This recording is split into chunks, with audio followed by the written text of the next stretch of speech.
What is going on? Early morning recording. Yeah, it's been a minute since we've done it that early, if any, if ever. I mean, it's only 8:30 here, or almost 8:30 here, which is I've been up for a long time, but I don't usually do anything before 10. I mean, I do lots of things. I don't do anything that involves my phone being on or my doors being opened. Yeah. So tell me about your back.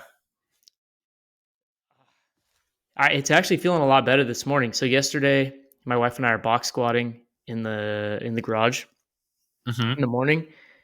I had super light weight on, like 115, just kind of like warming up, moving through it.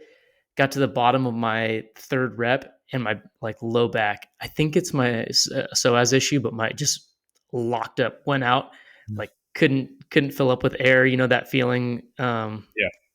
You know. Um, So are you seated on the box at that point, or just like touching the box? no, I had just come off because you like sit down, you come off tension, and then you like kind of hinge forward and go back up. It Mhm. just literally like maybe 3 inches off the box, boom, locks up.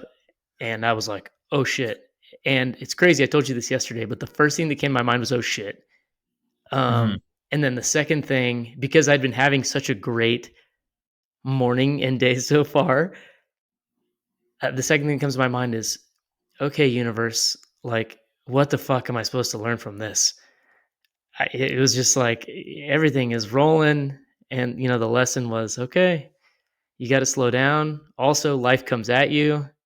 Um, Not everything's going to be perfect. You got to kind of roll with it. So I actually got into my acupuncturist yesterday, like an emergency. She keeps emergency appointments. Oh, actually, no, I took my wife's appointment. She had one already, and this lady is a wizard.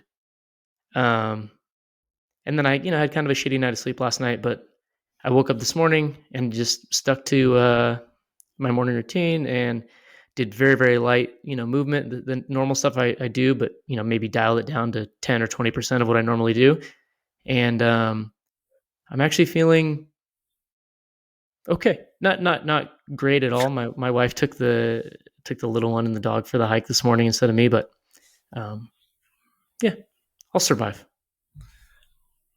A few questions for you. How many degrees was it outside or at the garage when you were training yesterday? Probably like 35. So pretty damn cold. How long were you warming up for?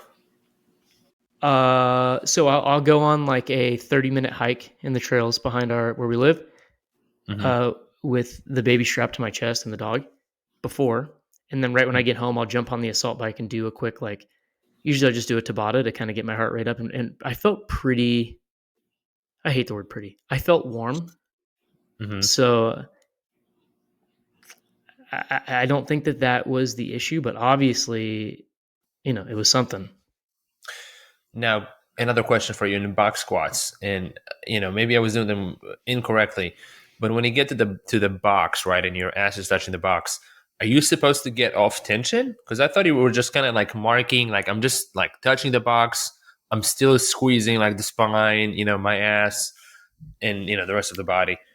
Um, so uh, as far as I understand it, and I'm not a power lifter, I'm not like Louis Simmons, but you sit down on the box, and it's not like a tap and go type thing. You're not using it as a marker. You're actually like Hmm. leaning, using it so you can push the butt back, keep your shins relatively vertical.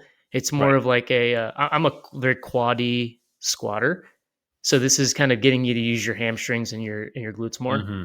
So yeah, you're kind of like coming down. I don't know if coming off tension is the right way to put it, but you're like fully sitting down on the box and almost like kind of leaning back, getting the spine pretty much vertical, and then kind of like leaning back, hinging back forward to get back up. What do you think is the benefit of that, like lean back, like on the box? I think it's about like again, Finding I'm not tension the in the right person. hamstrings. I think it's like regaining tension. Hmm. This is I a great see. question for a Roop or someone who knows what they're talking about. Well, it would make sense to me that somebody would be working on that. So let's say they're hunting. Now they have to get into the bottom of the squat to get the animal on. So Yep. even if they go down with tension, they still have to get a lot more weight on and then refine tension at the bottom of the squat to pick up a heavy weight, which that's Yeah. how I see the translation there. Um, but from and I've had I've had instances where I kind of threw my back at the bottom of the squat. It happened. The last time it happened was years ago. I come in and like 6 a.m. workout, and I used like my warm up was like I do the bar, then I do 95, then 135, then 185, and I do 185 super quickly. Hey, I'm just like, and then I get to the point like, oh shit. I didn't Yep. get to the point that I was stuck. And I'm like, I just rack it, and like I know, like I'm fucked. I'm fucked now for a few days. And it's just it starts and then it get worse in terms of the freezing and like the ripple effects of um like the nerves getting like something has been, yeah, it's bad. And I used to want to get it fixed as quickly as possible, so I used to roll in balls like pretty hard, like trying to fix it, making it much worse. Yep. I mean, I was doing kind of the same thing. I got like one of Yesterday. those. No, yeah, yesterday and yesterday evening, and I'm like, so I immediately like I'm laying on the garage floor. I have my wife help me get into the sauna because the sauna's in the garage, like in our gym. Yeah. I'm sitting in there like max effort in the sauna. I'm like, I got to get Hmm. something done. I'm all frustrated because I'm like, just starting my session for the day. Uh, and then the little things. I went to acupuncture. I did try to. I did some gut smashing because I think it's a psoas issue, and Right. trying to get into the psoas. And then last night I took an Epsom salt bath, and it's gonna be fine. Yeah. It is what it is. You just got to be gentle with it. I think that from my experience, at least, you got to be gentle with that recovery, because you want to be over that period of pain and discomfort and get back to your routine. But the more you go gentle on it, the faster you're going there. Because when we try to like, I'm gonna gut smash. This is what's going on. Like, let's fucking go, buddy. Like, Yeah. get into it. I'll fix it. Here we go. Well, so the thing that I noticed last night is so my breathing, like my diaphragm, it's a little harder to. I have like shortness of breath, and I'm kind of chest breathing a little bit more rather than taking long, deep diaphragmatic breaths. And so I'm a little more fight or flighty. I kind of have that shallower, I'm being chased by a lion breath, which is supposed to physiologically make you a little more irritable and alert. And I was pretty irritable yesterday. I was in like kind of a little moody, and I really noticed it. I was like, man, why the fuck do I feel so like pissy, Um, and I think it's because of my breathing. So I'm like, very consciously breathing low and deep.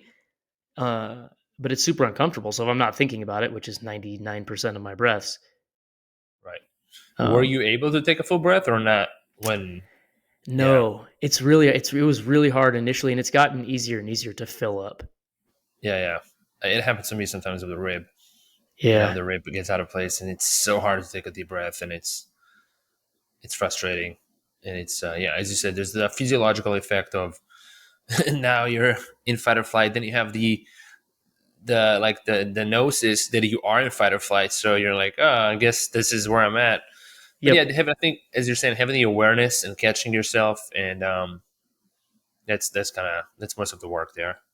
And I apologize to my wife in the evening time. I was like, yeah, I'm just feeling a little more like almost put the disclaimer out there. If she's thinking like, wow, this guy's really being a little bitch tonight, I'm like, hey, this is potentially the reason for it. So give me a little bit of grace here. That's Um, great. yeah. So last night was the second night of your sound sleep training. Tell me about how Yep. to go. It went well. It was a little bit like I told you. So first night, to tell the audience about the first night. First night was great. We did exactly what you told me to do, and it worked. The house was our home was very calm. We like got prepared. Had dinner around 4:30 or 5, which we normally do. Everything was like cleaned up. The house was like ready for the evening time. My wife and I lit a little candle that has these crystals in it, to keep Really? it as wooey as possible.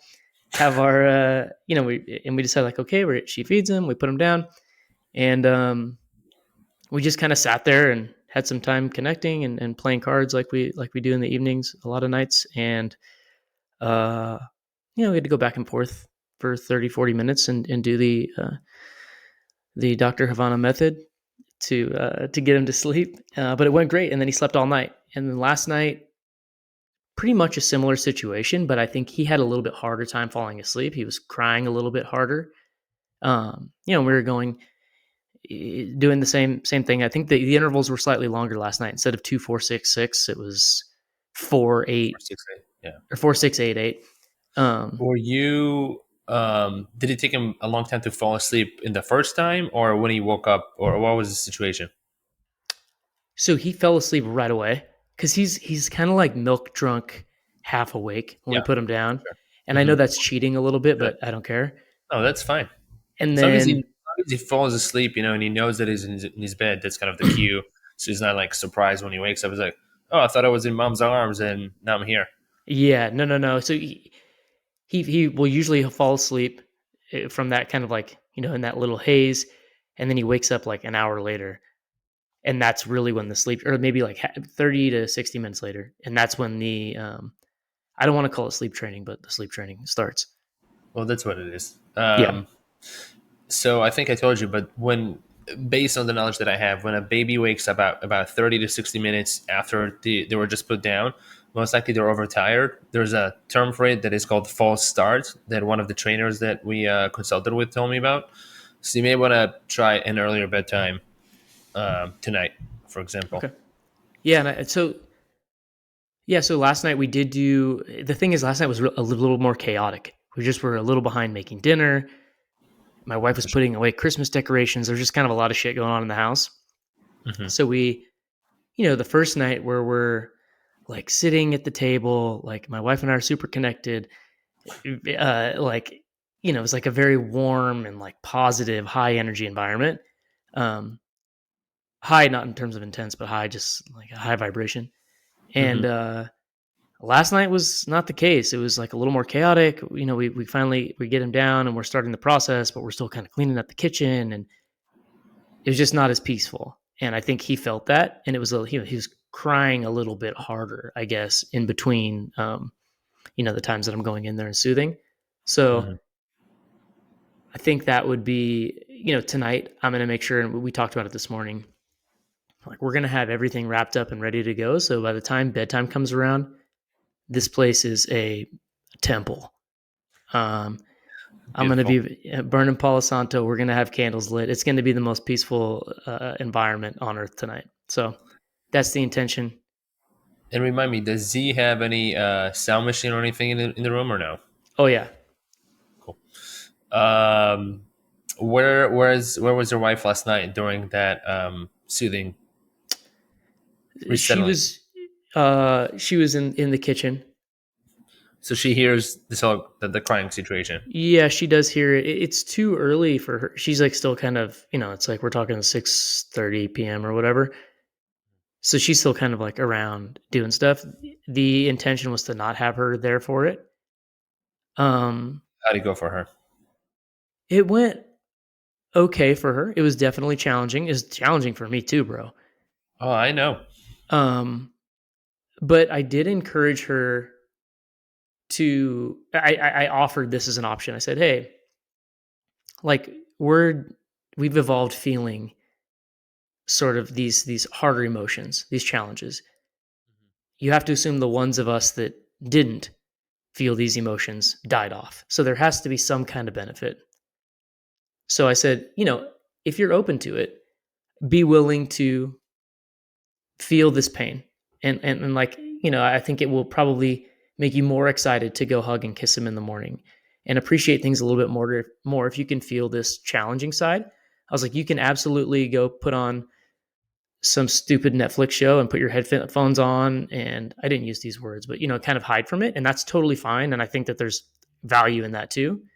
But if you're willing to kind of play this game or test this out, um, it'd be interesting to see how that goes. And she took the accepted the challenge, if that's what we're going to call it, and it went better than I thought. It was definitely not easy.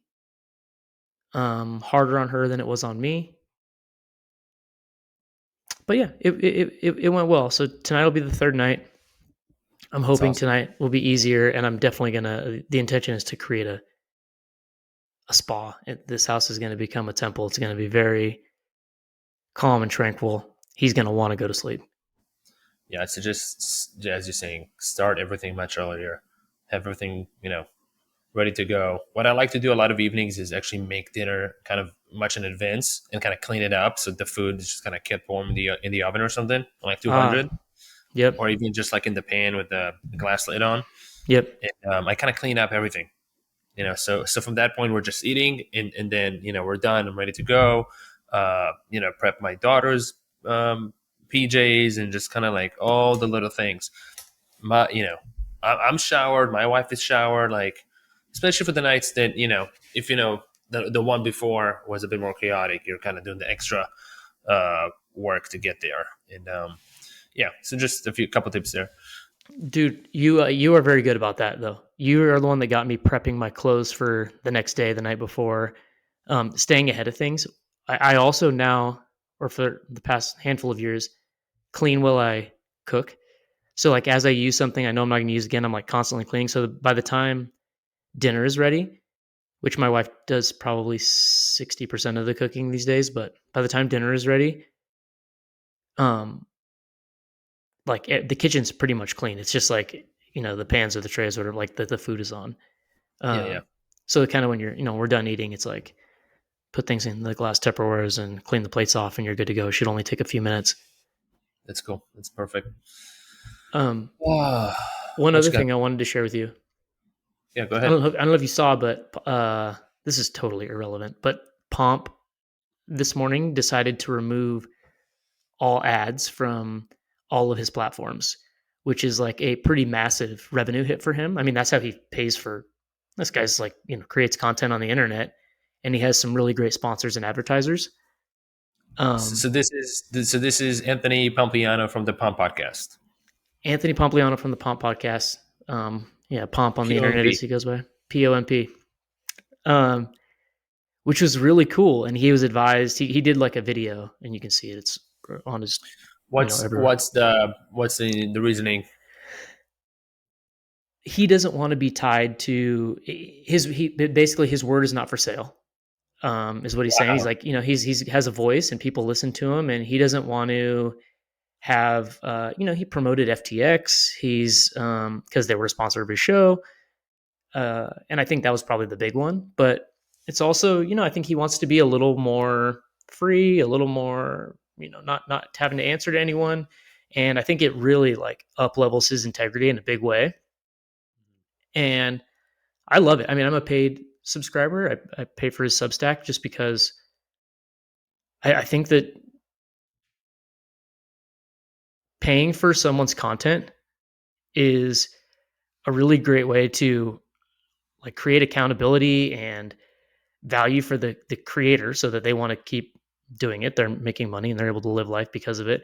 But I think it's also, I mean, I read Pomp's newsletter every day and I don't want to say a lot. I'm pretty good about curating them in my email, but I get a handful that I don't read every day. But the ones that I pay for, I do read. I think about them more, and it's like I have some kind of I'm invested in it energetically. Money is a good tool for that, and so I think that's great. I was like, yeah, he should do this. He should have.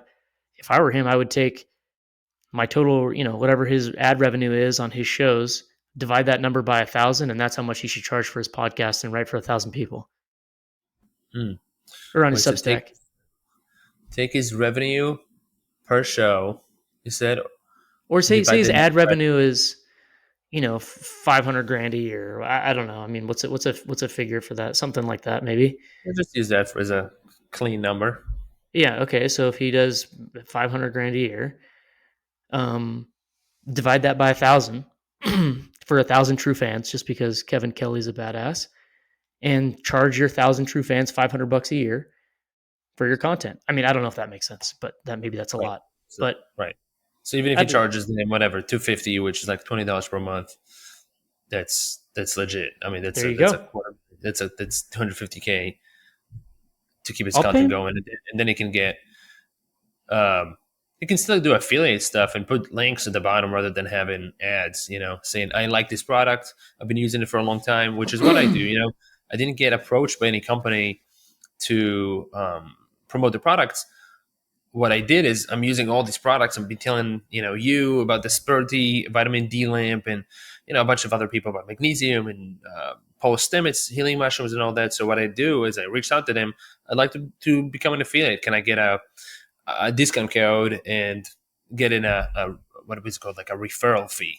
Yeah, yeah. Uh, so that's what I've been doing, rather than, as you And I guys are think, saying, that I have no ties with them really. I mean, I'm yeah, just getting a little bit of commission for spreading the word. You know, yeah, they're paying you to bring a product that you believe into their audience, and I think that's. I mean, look, I pay Pomp right now. I think it's like 100 or 150 bucks a year. If he was like, "Hey, I'm doing no more ads on anything. You know that there's going to be no influence on what I'm saying. I'm just being very authentic. It's going to cost you 250 a year now." I'd be like, "Okay, great." I mean, that's yeah, and I'm sure there's 1,000 and this guy's making like millions of impressions a month. I'm sure there's 1,000 people out there that'll pay this guy yeah. 20 bucks a month. And I think this model works for somebody with an established audience, more than Yeah, it would for somebody who's working on an audience that perhaps would be wiser for them to start with some ads, of course, with integrity, and then work up to that place. 100%. 100%. Um and I mean, his Twitter and all the other places he's putting stuff out there all the time are his jabs, and maybe the hook is his Substack and his. I mean, I don't know. I'm sure he's got a team. His probably overhead's pretty high. I'm just making shit up, but this is what was my initial reaction.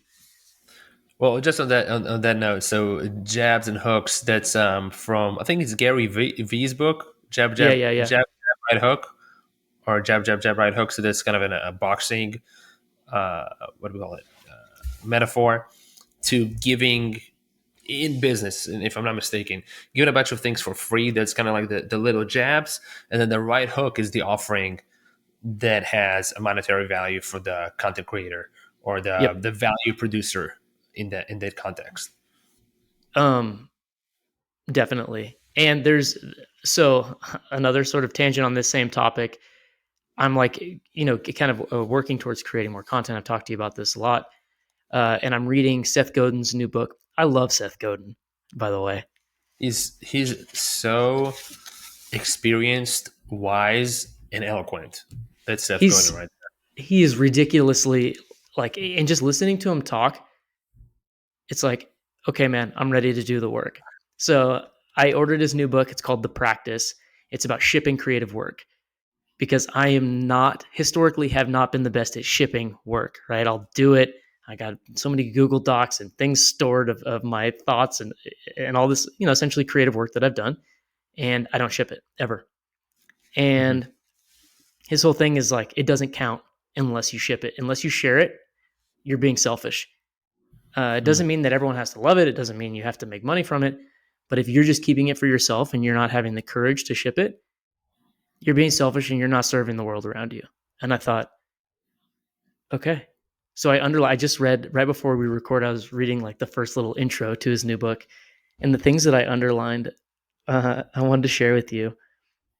But he says, like he kind of outlines shipping, creative, and work. This is like the three themes of the book. And he says work because it's not a hobby. And it like really stood out to me because it's like, yeah, it's not a hobby. It is work, and you should like have a process for sitting down and doing it. And like he says, approach it like a professional. It's not supposed to feel light, and it's not supposed to be. He says in here again, creativity is a choice. It's not a bolt of lightning out of somewhere. And I think that's something that I fall into, and a lot of people fall into. Is I'll work on a project like this when I'm feeling super inspired and I'm caffeinated and well rested, and for whatever reason the flow state has hit me. But I think it's really like a choice to have a process and to sit down and do the work every day or every 3 days or once a week or whatever your cadence is. But like committing to that and having a practice of doing the work and shipping it. Uh, Mm-hmm. that was my takeaway from the first few. Whether or not you're in the mood is another thing I underlined, because that's another thing. It's like it's really easy to do when you're fired up and inspired. Like, oh, I'm rolling, and you'll have these times when you'll hit me up way later than you should be awake, on the East Coast, but you're flowing, you're going, uh, and that's awesome. I think ride those waves. But how often do you show up and do it when you're not in the mood? Right. That's huge, and I think it's just saying creating a process and committing to showing up every day. And sometimes it will take, somebody will get into flow within 5 minutes. Sometimes it might take 90 minutes, Yeah, and or it's not at but it's all. yeah, or not at all, and not much. Almost nothing is coming out that day. But I think with time, eventually the creative juices do come to fruition and do show up. And I think it has to do with coming more into the present moment and getting excited again, because usually the creativity is not coming when we're thinking um, about something that is not a creative process, and we get in the way, think about past, future, etc. Hmm. And I think it happens more in the shower or right before bedtime, because we do shut down the brain and we're like, oh, I'm not really going to think about the regular stuff, and then that's when things just flow. And then being in front of the computer, let's say, to do this type of work, getting to that place can take a while. Yep. So yeah, I'm resonating with that. That's a great message. Yeah, and he quotes. I'll give you the last thing. He quotes Elizabeth King, who's a sculptor, uh, and she says, "Process saves us from the poverty of our intentions." And it's really like if you have a time that you sit down and do these things or do this work, or it doesn't have to be creative work. It could be anything. Working on your business, um, working on your health. If you have a process, it saves you from having to, like want to do it or feel like doing it. And that's something that I wrestle with. And I mean, I'm sure you do too. I'm sure everyone does, except for Seth Godin. Except for Seth Godin. And then we'll mention Jamie Wheel and what's the name of his partner from the Flow Yeah, State Institute. I think it's it's like what it's it's like called. starts with a K. His last name starts with a K. Anyways, yeah, the Yeah, book's called The Flow State or something like that, yeah. Fire, or Stealing Fire. Stealing Fire. Yep. It's, yeah, I forget his name now. And the few notes that I've taken then that I still apply for when I'm doing creative work, which I did last night, writing about extended fasting protocols and information, Hmm. is that I only have that tab open. I put inspiring music that has no words in it, and it's the only thing that I'm going to do. I'm going to usually I turn on the uh, like the browser extension that blocks all the other websites that I will go to automatically to check out something, whether it's Twitter or my Gmail, whatever it might be. So as I'm trying to go there, it's like, oh, you got to work. It's still blocked. And so last night, and also one of the things I've been doing is kind of having the reward to say scroll on Twitter and just look for the dopamine response when I'm done. So there are a lot of times when I get to the computer and first I'm getting the dopamine, and then I get sucked into rabbit holes reading about NFT projects and whatnot. And before I know it, it's like 45 minutes. I got no progress done on my project. I'm losing steam because it used a lot of mental energy, and now I'm also Yep. thinking about those other things. So last night I came in here pretty early for me, 6:50 p.m. Both kids are asleep. Um, Still, my wife. I gotta get into this project about the fasting protocols for my community that you're aware of, and we sit some time to work on it together, but then you throw it your back. I'm like, I gotta get this done. Like, this is timely. I just gotta get it done. There's a lot of information. I was researching for like 2 hours or so, I would say. And one of my research, uh, what do you call it? One of my research projects there was unfruitful because I found information back in the day at this channel from about fasting from Mike Bledsoe, and I was looking through his information on his website on Instagram, and I could not find it for the life of me. So I spent over an hour scouring his information, looking for something that I know a good deal about, but I wanted to kind of get his 2 cents, and I couldn't find it. So that it wasn't wasted because I did learn some other things from Mike while I was looking at his stuff. But yeah, it's for that purpose. I did not make any progress, and then it's like an hour later. and I'm tired for looking at the screen and researching. Yep. Eventually, I think I have like 4 to 5 pages, and most of the work has been done at about 85%.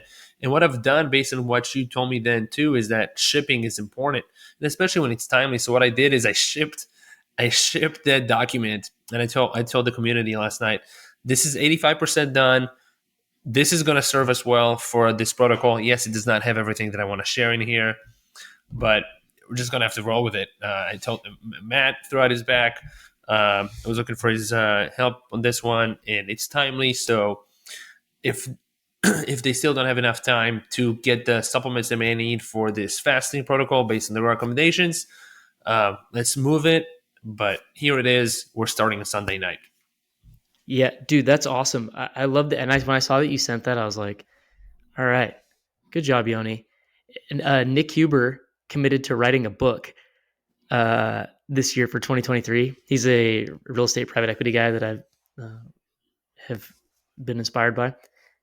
And he posted, this guy has a lot of Twitter impressions, like, many millions. And Mm-hmm. he shared the Google link to the Google Doc.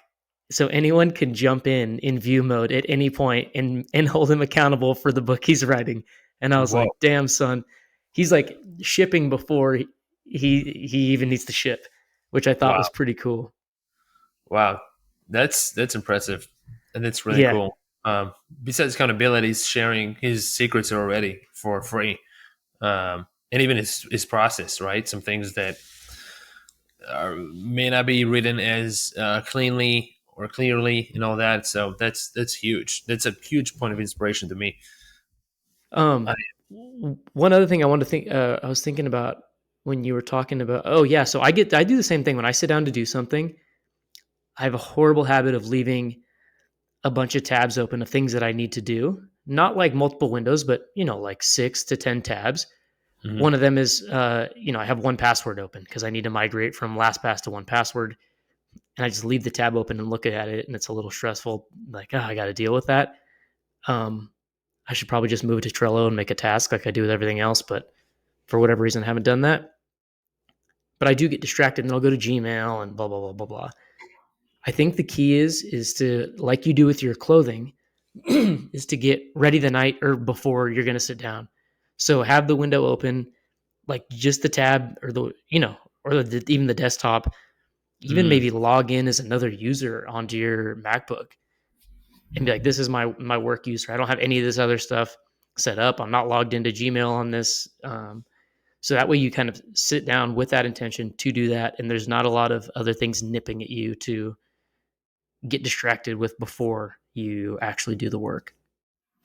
Yeah. So what I do is I create a new window in my browser, and then that new window is only for that task. So let's say the first tab will be the Google Doc, and then I have a few more tabs open of Peter Attia about fasting, Huberman, Mike Bledsoe, a few other things, fasting mimicking diet, and I have those few tabs. But these are the only tabs that I can see. I'm not looking at any other tabs. And my reward last night was that I'm gonna check out the NFT that I've been thinking about buying, and I said to myself, if it keeps going up in price, I will buy it because I know it's going to keep going up in price, and I can still afford this NFT for a couple $100. So what I did is at the end of the task, I delivered everything, and I went and I got this NFT, and I went to sleep happy because I make it as an investment. That's first thing first. I do like the NFT by itself, but also I think you know it was timely that I made this decision as I'm noticing my market trends and such. And I went to sleep. I'm like, I got that done.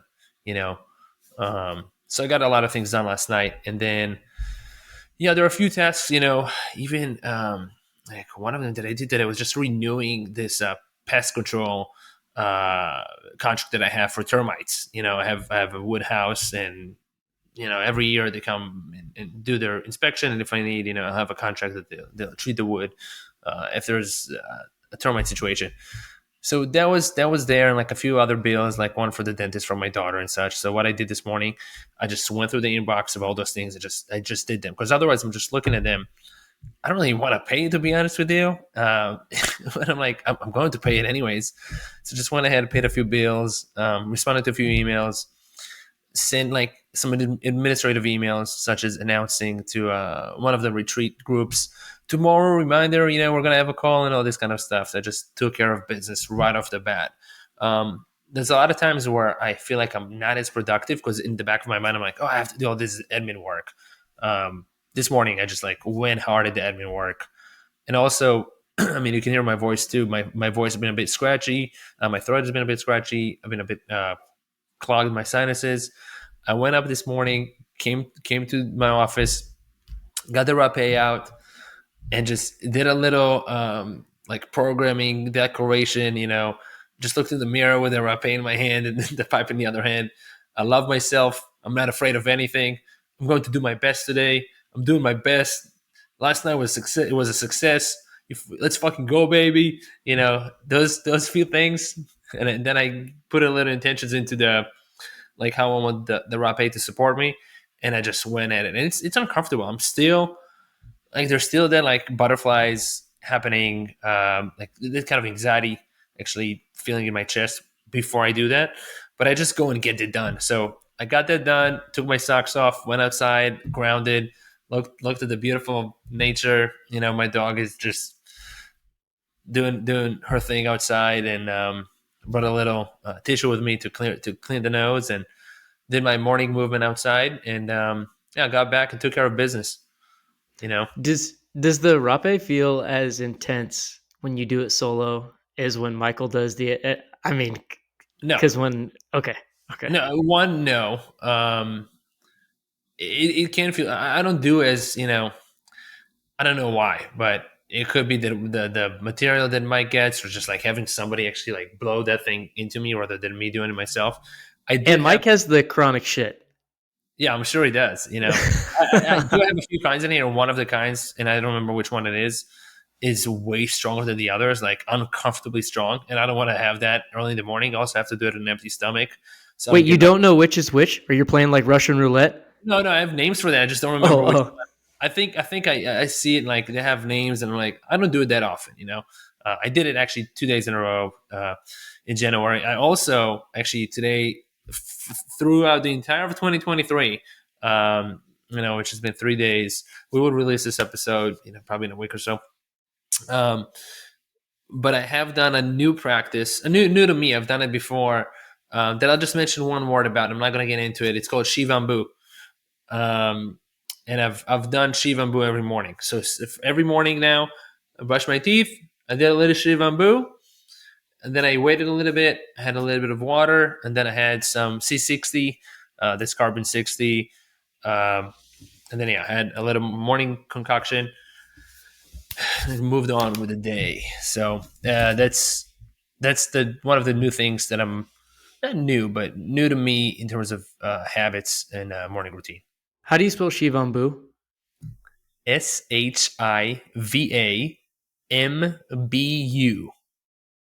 Oh, okay. I see it right here. Oh, I got you. I found it. Well, if anybody wants to look it up, they can look it up. I'm not going to talk about it yet because I've heard a lot about it and I have a bunch of resources on it, but I'm not going to expand on it in terms of why I'm doing it. I'm not as I don't have it in my mind as clearly about all the benefits of doing this. Yeah. I do have some. I just don't want to jump into it on a podcast in that way. Having clarity to do something and to like understand it yourself is like a lower level of understanding than being able to explain it and feel confident that you can like actually talk about it. I get it. So you're And I you're want not to all have the way more. there. Yeah, I want to have more experience with it before I, jump into like, oh, I'm just doing this because X, Y, and Z are doing this. Yes, I've heard it from X, Y, and Z. It's been working for them, and now I'm testing it myself. And yeah, it's So my wife has been doing that too, but she does it a little bit differently, which yeah, I'll share more when the time comes. Sure, more when the time comes. I'm excited to hear about that. I've thought about it quite a bit, but I've never pulled the trigger. What We, one other thing? Go ahead. mhm. No, I go mean, ahead. we're just saying that I've learned about it from last year in the Primal Hacker Mastermind that Yep. happens every year around February in Florida, and my wife and I were just saying, it'll be so nice to have you. It would have been so nice to have you and your family come and let our boys hang out. It would both be 6 months then. But I know it's too much of a stretch for you. You have some other travel plans, and at the moment I don't seem to have any cards to bring you out there. Yeah, I especially since we're going to it's in February, we're going to Maui in March, which is like equal distance but in the opposite direction. That's too many time zones in a short period of time. And you have a baby, and I was just Yeah. telling this to my wife. Hopefully next year. Yeah. Uh I've wanted to do it. It looks so cool. Um One other thing I wanted to ask you about. So one of my intentions for this year is to implement a like personal management system. I Hmm. don't know if that's the right way of putting it, but a lot of people use like Notion and Things Three, and they have all these different like tools that they're using to kind of manage their lives. And I essentially use Trello, a Moleskine, and Gmail. Hmm. In my Gmails, I get it down to zero. I don't want to say every day, but very often. Anything that's in my inbox is something I have to like address immediately, and then I'll archive it. And then I use Trello for tasks and like projects and all that. And then my Moleskins where I kind of use like I'll write down my my daily kind of thing that I do in my journal, and then I'll keep all my tasks and to dos in there. But I do want to implement a system for like managing my life better. And part of this was inspired by Anthony Gustin, AG, who I've been talking to lately. In his year-end review, he talks about like a kind of a human operating system that he has, and I think he uses things. I don't know if it's things or things three. I think it might be the same thing. Notion, Evernote, just like Asana for work projects. But Hmm. having like a system where everything kind of goes in and it's always the same, and the outcome is always the same. Um, almost like kind of applying traction to your personal life. So, what kind of things would be in a personal systems Oh tracker? man, just things Like, that I need to do. just like It getting gift for Yeah, getting like uh, having gifts, and I do have a Trello board for gifts, where it's like by person that I buy gifts for, and anytime they mention something or I think of something, I have it there so I can just refer to it when the time comes. But booking flights, booking Airbnbs or whatever, uh, just little things that I need to do. I don't want all that stuff to live in my head, and it would be nice to have tasks. Uh, like calendar and scheduled out so I don't have to think about it, don't have to remember about it. I can use my mental energy on other things. hmm. Yeah, I actually I started one back in the day. I don't remember where. I think it was in Notion, and it was for personal stuff, such as like my anniversary is coming up. My daughter's birthday, all this kind of stuff that I usually buy gifts. I buy gifts last minute, or Mhm. book experiences last minute. That's the one thing. That's kind of one of the major things that I want to deliver on time, and I usually don't. Can't think at the moment of other things for my personal life. Um, It yeah, I mean, seems I have easy though. Like if you have you have something it goes right into uh like say you have to book a flight and an Airbnb for something. If you just know, oh, it has to happen this many months before, right when you decide you're going to do it, it goes in, you have a due date, it gets handled. I mean, even if you had like, one day a VA doing all this stuff for you, it's for just sure. like more of a process or a system. Hmm. Yeah, with flights, I have only kind of one trip on the horizon that I have to book flights for, and it's in 5 months. And I mean, for now, I don't book it because we have such a young family, and I don't even know. Hmm. It's hard for me to commit 5 months in advance if I'm going. If it's a wedding or if something more concrete, like I'm going for a weekend, yes. When Yep. it's more than 3 days, I want to have more flexibility. Even with Airbnbs, I've been actually enjoying having more like the last minute bookings. Um, I think for Why? if what flexibility, if I want to be in a little bit of a different area, if I decide to somehow stay somewhere for longer, you know, usually, the cancellation policies, even if they're flexible, it's not like until like a couple days before. So Thanksgiving decided to stay, a night longer. So I booked it, and I decided to stay a night longer, perhaps 3 nights before that night. So I only booked it like 2 nights before, and yes, it was around Thanksgiving. There were not many properties. It led me into a new place. Where I usually book was too expensive for my budget, and I was just like, all right. So it took me into a new direction, just being a bit more spontaneous and a bit more open Hmm. there. But that's which is usually not like how I used to be in most times. I like things planned and ready to go for the most part, but I've been leaving room for more spontaneity and synchronicities now and options. So Hmm. yeah, same with the flights. I don't really know. I mean, it's just so yeah, things are happening, and I like to respond to life in a way that benefits me at the moment. So um, it can backfire, Yeah, of course, with pricing, but it's been fine so far. it can. I just like knowing that things are done and taken care of. I mean, booking, yeah. I mean, I'm an Airbnb connoisseur, so it doesn't You take me are. long to find the right property for my family or myself, or for a group that I'm usually booking. So I'm very quick to book flights and properties, like very quick. I have my go-to websites, I have my go-to airlines.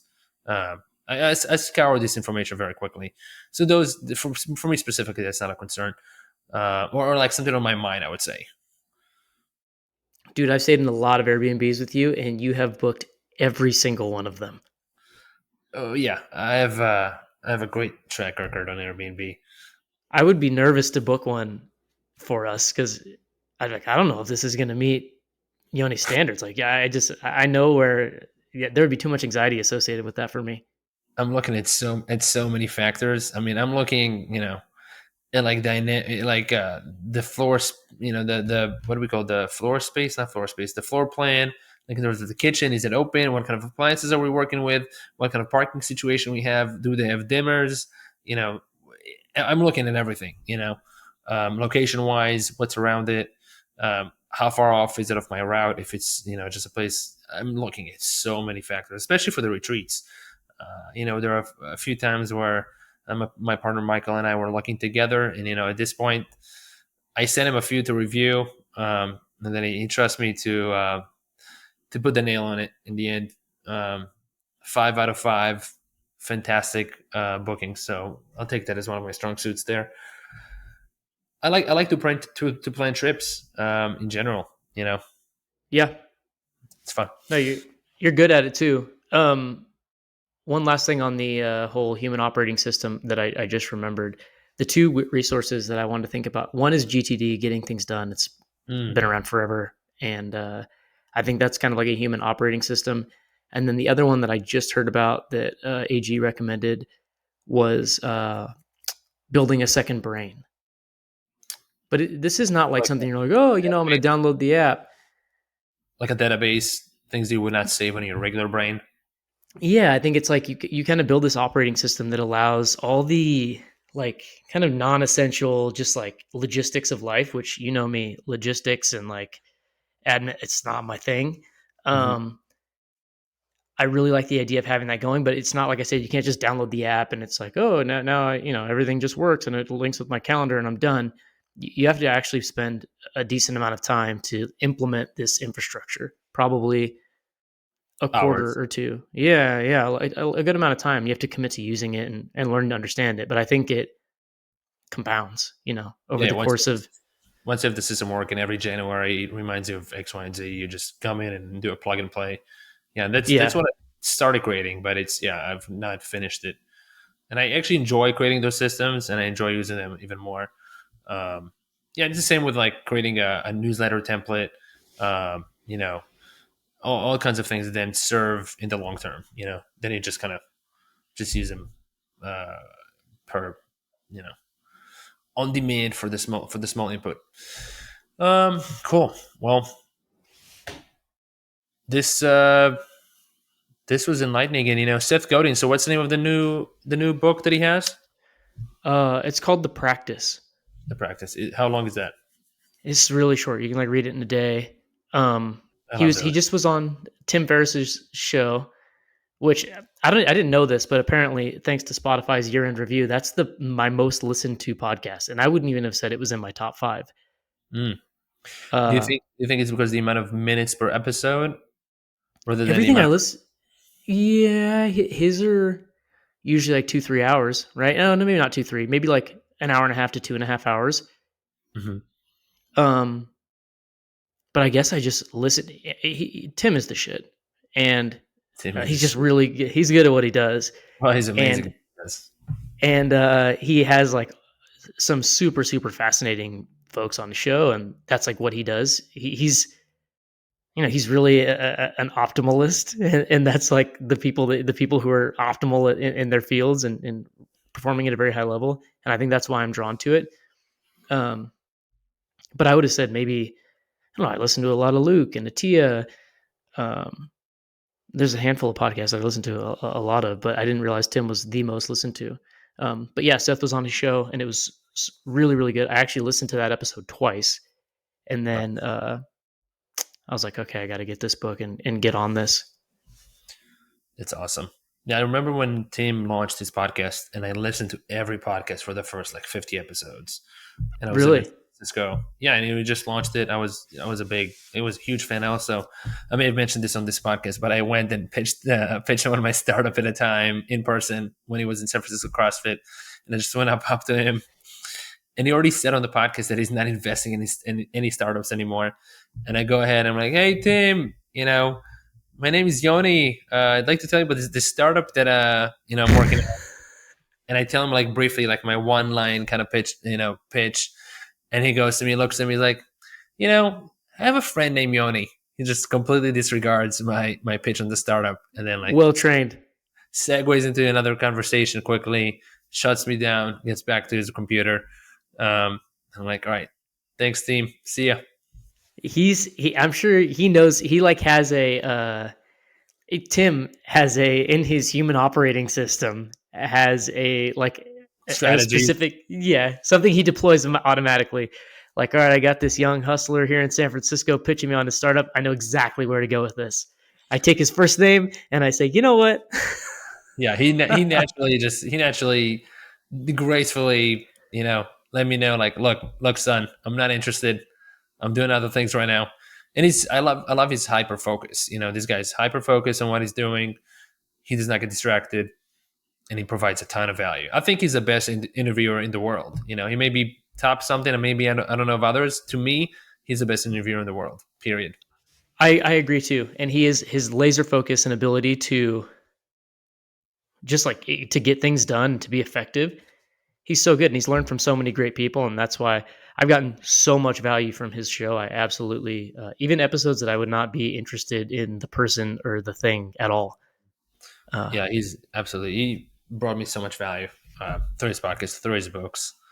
I remember when somebody told me about the 4 hour work week, and I was disregarding it before I knew about Tim. I'm like, 4 hours? I mean, that's he's like, no, it's a concept. I'm like, Yeah, I like to be productive and get stuff done quickly, but 4 hours a week doesn't sound like a lot. And it's like, all right, get into it, son. I was living actually in Silicon Valley at the time, and this was the most talked about book amongst oh yeah. family and such. All right. One last thing. One last Yes. thing. Reading. I try. I read every morning almost for like How much time I don't know anywhere from like 30 minutes to an hour. in the sauna? No, it would destroy my books. It's too hot. Mm. Right after I get up, I do my 20 minutes of meditation, some breath work, some movement. That takes like an hour, and then I sit down at the kitchen table and read until my family wakes up, Mm. That's which is cool. usually around like 6:30 or 7. But I feel rushed when I'm reading because I'm almost like They're gonna get like up. oh they're gonna get up soon. I want to read more. And there's a lot of people that read during their workday. Mm. People that I would consider to be maybe further along than I am. Warren Buffett is, a well-known one. I think your father reads a ton during the day, during his workday. I know Pomp reads a ton during his workday. And I was wondering, what are your thoughts, or can you convince me that it's okay? Because I'm not reading like Harry Potter or something. I'm reading things 99% of the time that apply to my work, or figuring something out, solving some problem that I have, or inspiring me to make some kind of change. Can I justify spending an hour reading during my workday? Yes, I think it will be easier for you to do it as a reward. So you get X, Y, and Z done. Perhaps whatever it is you have to do, get some emails out, calls, meetings, and then there will be a reward, and perhaps it'll be in two chunks. So 30 minutes plus 30 minutes. I think that might give you more peace in terms of you being productive. And then if you get one chunk of 30 minutes, you still got the 30 minutes. But I like to view that as a reward, and perhaps kind of in the middle of the day. Um, I like the idea now of break my day, let's say with brunch or lunch, and then ideally, yes, I will go on a walk right after and actually be with no inputs, just kind of me and nature. But I think it will be a nice segue to come back from that walk, let's say for me, and spend 20 to 30 minutes reading a book rather than be on the screen, because I spend a good amount of the time on the screen as is. Um, so yeah, I mean, I think try to incorporate that into the routine in a way that you've got some stuff done, you feel good about that, that heavy lifting is behind you, and that's going to be your reward, and then you won't be thinking about, I gotta get this task done. Okay. And I'm also taking my notes. So I read books all the time and totally don't remember anything about them. And I usually take like notes and highlight and whatever, go through as I'm reading it, mainly because I took Jim Quick's speed reading course and I use a visual pacer. So it keeps me, my speed up, because I was a really, really slow reader prior to that, like embarrassingly slow. I think that I forget what the national, he like put some average out there in his course. And then I took my test and I was way below average. Hmm. Uh, which But does whatever. I that guess like but does that mean they're retaining? They're reading, as you saying, like a Harry Potter and just like a story, and they can get through it. Like, oh, okay, now he's waving his wand, and the frog is becoming a princess or something. Like, rather than like I'm reading something and kind of reading the same sentence like three times, like shipping means like this, like in yeah, kind of like yeah. embodying the information. No, I think I just read the words slow, and there were a lot of tactics like eliminating the margins and reading words in groups and not saying the words as you read them in your head, and then using this visual pacer, which was the thing that once I started doing that and I tested my words per minute, it went way up. So I do read a lot faster now. Not like a speed reader, but faster than I did before, and probably faster than I need to. Um, but I don't remember a lot of what I read, and I don't remember the books that I read. And part of my year end review, it was like, oh, what are all the books you read this year, and blah blah blah. And I could barely remember any of them. And then I'm looking at my shelves throughout the next couple of hours and days, and I'm like, oh shit, I forgot I read that one this year. Oh yeah, this one. Oh yeah, this one. I just couldn't remember them. So this year I am taking all my notes, like all my underlined stuff. I'll take an hour or whatever every week or two whenever I finish a book, and then type out the notes and like the lines and stuff like that, just so I'm kind of, re-cementing the things that I learned, the big takeaways. And at the end of the year, I'll be able to see what I read. That's huge, and that's the practice from Ryan Holiday, a huge reader and author. He calls it a commonplace book. So you take your visual notes on the book, you wait 1 week post finishing the book, and then you skim the book for where you highlighted and type Ah, or write, handwrite um, the notes and ingrain that into your mind. And I used to do that actually back to the days when I was a founder and I was taking, the information I was learning very, very seriously. I do take it seriously now, but then it was, extreme. I had more time on my hands too, to put into work and learning. Um, I think, yeah. So what came to mind is that you could do another practice when you're doing journaling. Are you still journaling yeah, uh, yeah, every morning. every morning? So you could take some time to write some things you learned, the day before, or you may want Mm, to you may want to do, read and then leave like 5 minutes. Like what are the bullet points of the things you just read, and put that ah, into. I think that can help cement the information a bit more tightly.